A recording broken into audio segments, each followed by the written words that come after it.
I think counterintuitively, AVNs are a good thing. They're stressful, they're unpleasant, they can be confusing. But if you're leading Amazon for your brand, it's a great way to shine in your organization, where you can really add value to your organization by skillfully negotiating with Amazon to get to a great outcome for your business and an acceptable outcome for Amazon. And in some sense, this is better than the 3P world. Welcome back to another episode of the Commerce Collective podcast brought to you by Flywheel. I am your host, Emma Irwin, a brand marketing manager here, and today we're talking all about AVNs, or Amazon Vendor Negotiations. Before we get started though, let's not only meet, but re-meet our guest for this episode and catch up with him for a bit. Russ Dieringer, I'm the founder and CEO of Stratably, which is an independent research firm that works with large to mid-sized consumer brands, retailers, and the agency ecosystem, providing intel and insights on Amazon, Walmart, retail media, and digital and e-commerce trends more broadly. Yeah, since the last time we spoke, which has been a little while, continue to grow.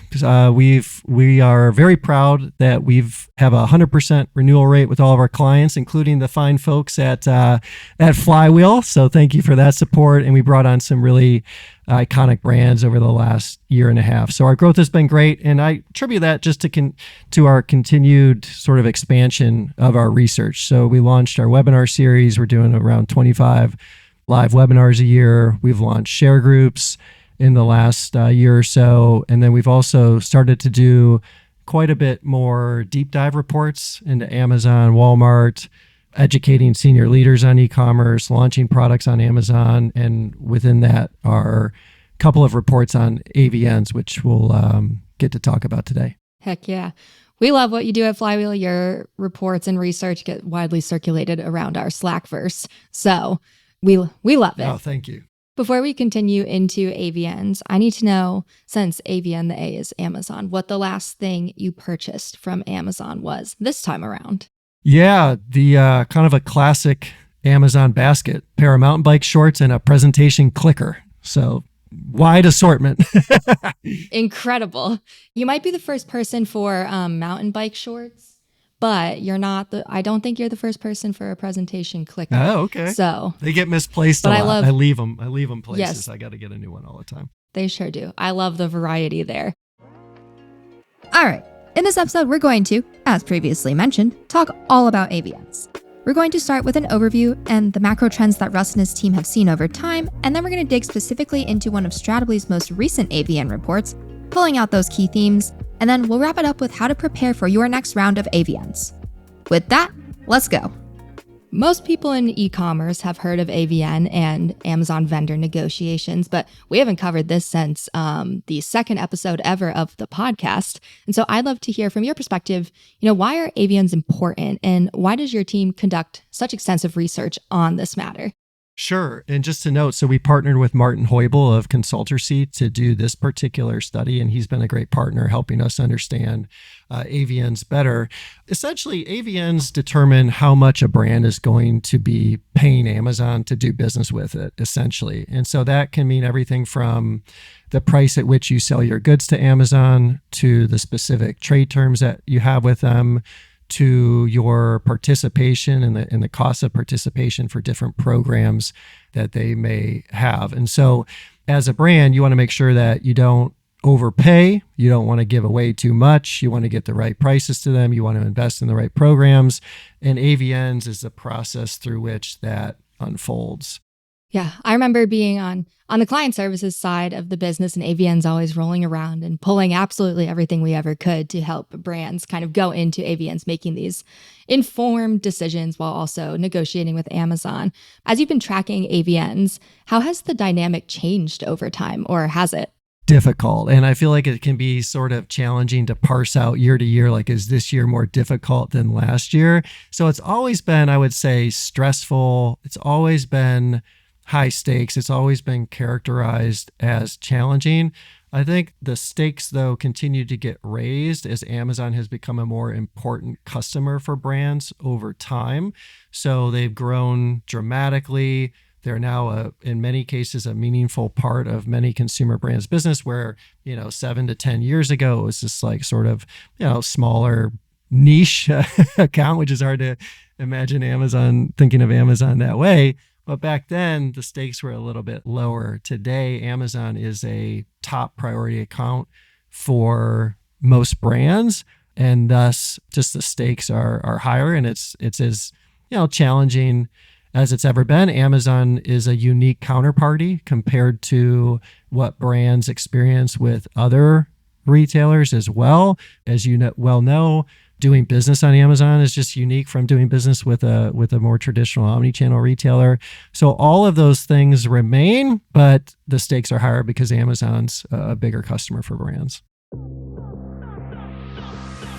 Now that we're caught up on the who, what, where of AVNs, let's dive into the findings from Stratably's most recent AVN report, which is linked in the episode description, by the way.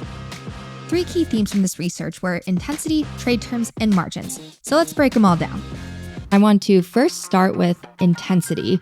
And I'd love to know what you mean by intensity and, what were brands feeling in regards to timing and pressure from Amazon this past year? Yeah, so intensity, we ask brands like just how challenging or how intense, meaning how much is Amazon pushing you during these negotiations? Are there sort of punitive threats that you're potentially facing in the course of these negotiations, that sort of thing? And we try to get a sense of just the overall sort of a temperature check, if you will, on how negotiations are going. In our study that we did, just 15% brands felt like AVNs were collaborative or straightforward, whereas 72% felt that they were very, very challenging negotiations this year. So for most brands, it is a challenging dynamic with Amazon. In terms of timing, AVNs last on average about 3.5 months. That can vary, but they're going to typically last a few months. And we'll get into this, but when you think about the prep time that you need in order to get prepared for AVNs, that's around 4 months. So you're almost like, by the time you wrap these things up, you've got a little bit of a reprieve, but then you're going to be getting back into preparation for the next year. So it's sort of almost this ongoing cycle, if you will. Yeah, I definitely relate to that. It seemed like they came, they went, and then they were back so soon. But I'd love to know, you mentioned that 72% of brands felt that it was especially challenging this year. Why do you think that is? Well, I think if you had a time series and you'd look back to last year, it would be a similar percentage. So I don't think there's necessarily been this like increase per se.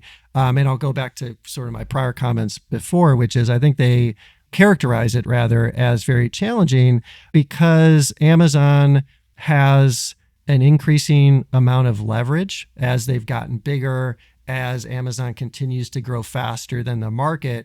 Brands need Amazon. Amazon generally knows that and has come to know that over time. And so they just have a lot of the negotiating leverage in these situations. And thus that results in this more challenging environment. And, ultimately what's challenging about it is getting to favorable trade terms. That's the primary issue.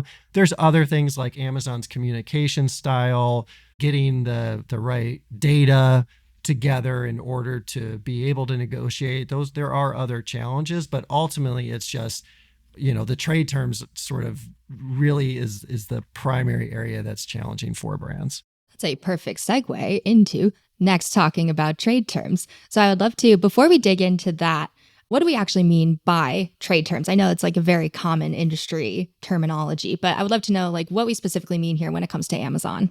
Yeah, sure. So for trade terms, we define that as terms like co-op or what might also be known as marketing accrual or minimum dollar funding or base accrual. Kind of goes by different name. Brands call it different things. Damage allowances, freight allowances, return allowances would all be part of those sort of trade terms. And then there's other elements like what you pay for your AVS or things like Vine, or maybe in the past, like what you'd have to pay to do premium content, that sort of thing. There's also payment terms, there's volume incentives. All of those things get sort of wrapped into overall trade terms. In terms of those being challenging, do you have any more kind of insights that you've uncovered when it comes to these trade terms and what brands are seeing specifically? Yeah. So, according to our research, the average brand today pays somewhere in the mid to upper teens in overall trade terms. And our study indicated that after this last cycle of AVNs, those trade terms increase on average about 50 to 100 basis points, or half a percent to 1 percentage point. That can vary by category. So food and CPG, they're likely paying a little bit more already in terms of total trade terms. And the increase was a little bit more than non-CPG categories. So Amazon, when it comes to trade terms this year, successfully got brands to invest more into their business. That's not uncharacteristic from prior years. I think that's more sort of in line with what they're normally able to achieve. Although when you think about that increase happening year over year, brands start to run out of money. Essentially, they don't have a infinite pool of funds to support that business. They're looking at Amazon compared to their other accounts from a margin perspective and that sort of thing. And so Amazon can and does push for brands to spend more, this 50 to 100 basis point increase. But, there are ultimately going to be limits. And some brands, we feel like, hit that limit already this year and had to walk back trade terms a little bit. Do you see in maybe like the next 1 to 5 years more brands being in a situation where they kind of have to take a step back on trade terms and really kind of negotiate with Amazon and say, hey, we just can't really afford this and we can't do this? Yeah, I think so. And again, I think it's because the last several years they've seen their trade terms keep ticking up and business is of meaningful size. So those percentages that you're paying Amazon, which are increasing, is real dollars. And as Amazon matures as a retailer, meaning their growth rates are lower today, percentage growth rates are lower today than what they were, certainly pre-pandemic. Keep in mind, dollars are bigger, but nonetheless, growth rates are more mature than what they were. Brands are taking a closer look at this, and some already are saying, we've hit our limit. And I think that is new this year. It was a small minority, just 9% of the brands that we surveyed. And maybe I should have started with this, but we surveyed around 252 brands. So it was a good sample size. It was both in the US and Europe, pretty much 50-50. And we had a good range of size of Amazon business. So from, smaller mid-sized brands up to the largest brands in the world. So we feel like we got pretty good representation on this topic. And just 9% of those brands were able to decrease trade terms, but we attribute it to those things. Like, one, they don't have more money to spend. Two, growth has become more mature. So the account for those brands maybe isn't as they don't have as much ability to quote unquote overinvest in that account like they did in the past. So now they were able to reduce trade terms. Again, it's a minority, it's a small amount, but it did stand out to us as interesting this year in the work. For sure. And it might be a small amount, but it's higher than zero, which I think is definitely worth noting. I'm kind of curious, say that number, the 9% increase is over, what does that mean for Amazon if more and more of these brands hit their limit? Yeah, I guess ultimately, if you think about it, if Amazon, I think it's unlikely scenario, first of all, but nonetheless, if more and more brands are able to push back and reduce trade terms, that would ultimately negatively impact Amazon's margins. However, margins, a lot goes into that. And so I'm not sure it would ever ultimately even really, show up. But maybe put it this way, there's probably less upside for Amazon sitting here today on increasing trade terms than there was, 3 years ago, or, certainly 10 years ago. It was almost, I think 10 years ago, Amazon just didn't really, they were trying to grow the business, obviously, but they were sizable 10 years ago, but they almost didn't recognize sort of the strategic importance that they were playing for brands and this very unique growth profile at scale that they were offering brands. And so I feel like they're getting closer to parity in terms of where the trade terms should be based on their size, based on their growth rate. And we have, with this study, we asked brands to get at that, how does Amazon compare from a margin perspective to your other retail accounts?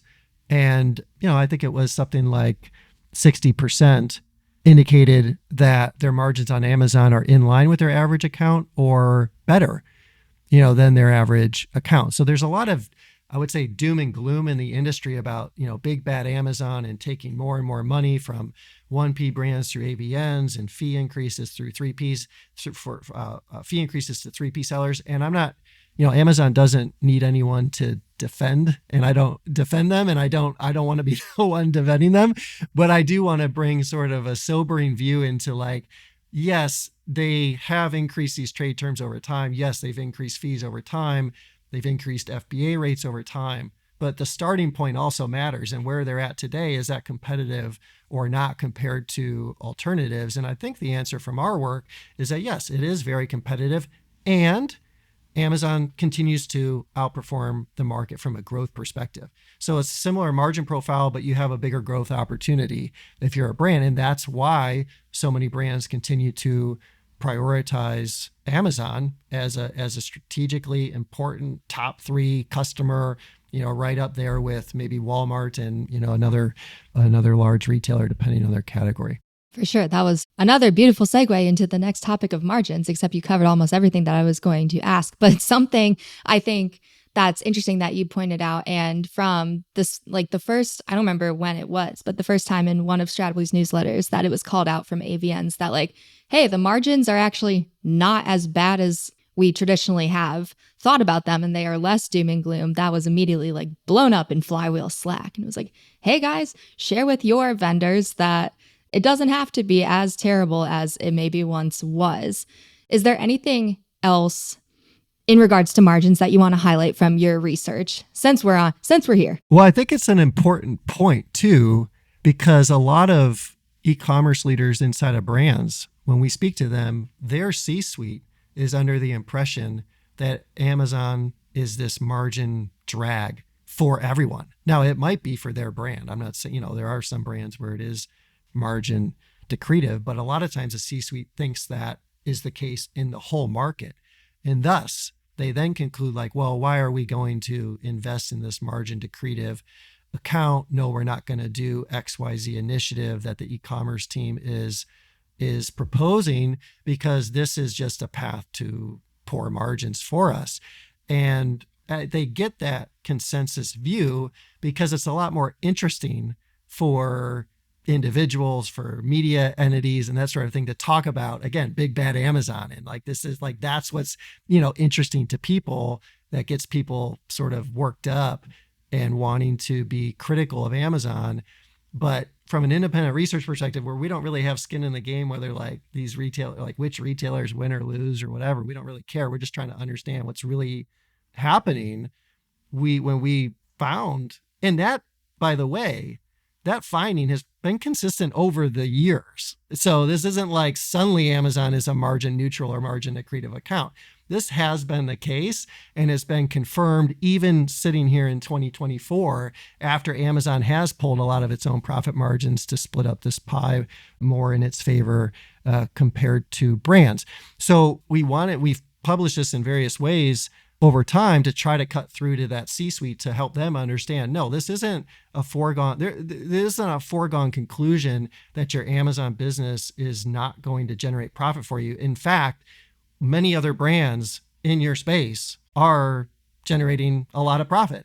So what can you do in order to improve your profitability? What can you do from a selection perspective? What can you do from a media efficiency perspective? What can you do from a supply chain program perspective?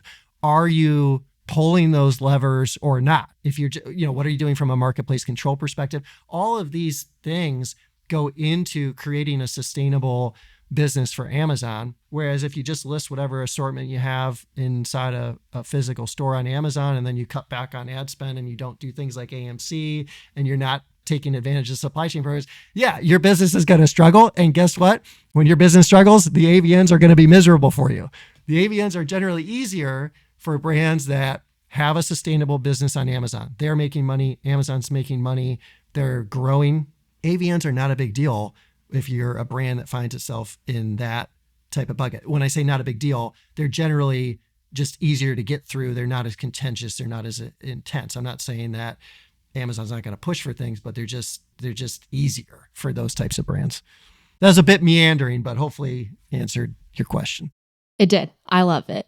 As you were talking, I was just thinking, I was like, profit is possible, people. It is possible. We can get there. Absolutely. It's not only possible, it's common. It's the average, it's on average, it's doable. Like brands are making this happen. And so like dig in and listen to your Amazon team lead, listen to the e-commerce team, listen to the agency partners that you've employed and hear what they're saying and take some of those actions to create a sustainable business. I mean, that's a big element here, I think, to the AVN work is like working off cycle. Like what are you doing outside of when you're actually going through these negotiations to position to create a sustainable business that gives you really strong negotiation leverage when you get to that point in time. So you're prepping for AVNs for 4 months, you're doing AVNs for 4 months or 3 to 4 months, but you're trying to create a sustainable Amazon business for 12 months of the year. Always be moving towards that. And that will ultimately help support your Amazon team as they go into these negotiations. Okay, we're on to the last section of this interview, which covers, all right, so this is what we saw this past year. How do we prepare for the next? Right. So start early, continue to pull the profit levers to make your business sustainable. So we talked a lot about that. I think you need to have a clear understanding of the role that Amazon plays for your business. And so what I mean by that is, if your business is emphasizing growth as an example, Amazon should clearly be a strategic priority for your business as they continue to outperform the retail market by, depending on your category and that sort of thing, let's say 3 to 5 times from a conservative perspective. Maybe profit is important for your business. We've talked a lot about margins on Amazon and that sort of thing. So Amazon can be an important role there. But what is the role for Amazon in your business? In our research for brands, we would say that brands typically characterize Amazon as a top 3 strategically important customer. So, okay, it's strategically important for most brands.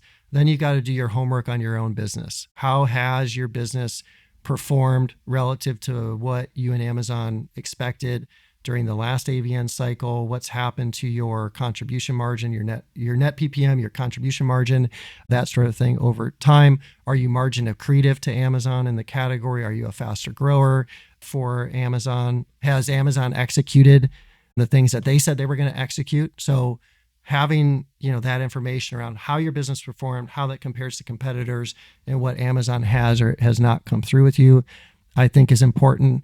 Another element is learning what your vendor manager cares about.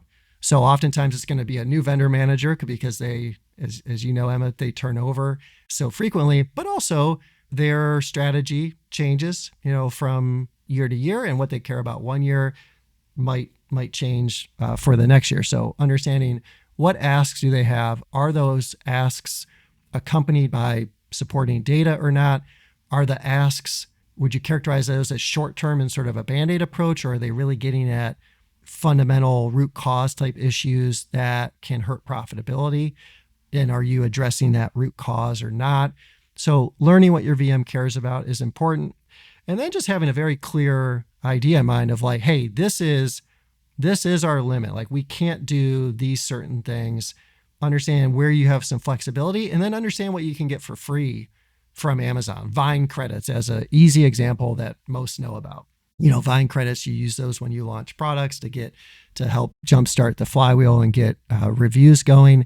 That's something, and there's other things like that a VM can easily give to brands as a part of these negotiations. So just having a clear idea in mind of like where you can move, where you can't move, where you have some flexibility, and then also knowing like, hey, this is, these are things that we care about that aren't that big of a deal to the VM. Let's make sure that we get those. Having that framework and process and starting early and that sort of thing, I think that's key to going through these AVNs versus, more or less sort of like reacting to the email that you get from your VM in November or whatever the time frame is for a given brand. Love it. It's all solid pieces of advice. I think with all of that, I would love to, do you have any closing thoughts on AVNs before we begin to wrap up? I think counterintuitively, AVNs are a good thing. They're stressful, they're unpleasant, they can be confusing. But if you're leading Amazon for your brand, it's a great way to shine in your organization, where you can really add value to your organization by skillfully negotiating with Amazon to get to a great outcome for your business and an acceptable outcome for Amazon. And in some sense, this is better than the 3P world, where Amazon unilaterally just says, hey, we're raising fees. There's no really way to push back on that, right? You're not negotiating with Amazon. You're taking this as a unilateral decision. So 1P and AVNs, you have a shot at pushing back and getting to a good outcome for your business. And it's just a great way to add value to your organization. So counterintuitively, we think they're actually a good thing, even if they're, stressful. I like that take. Okay. My very last question for you is, you might remember this from what is like a year and a half ago, or even way back longer than that, but something that just lives on your digital wish list. You won't actually purchase it, and why, but lives in that digital cart. I was thinking about this question in advance, and it's an electric lawnmower. I don't know if that makes me seem so Midwestern or not, but I have a gas mower. This gas mower will not die. It's on like the 13th season. It starts up the first pull every season. I'm hoping it doesn't, so that I can buy a electric lawnmower and it won't die. So it lives in my wish list perpetually so far. At some point, it could be a decade from now, but at some point that existing mower is going to go and I'll buy a new one. But yeah, that's what I've got so far. Incredible. Yes, very Midwestern in the element of cutting your grass, and then also a gas-powered one that just won't keel over. I know. Yeah, that's who I am. So incredible.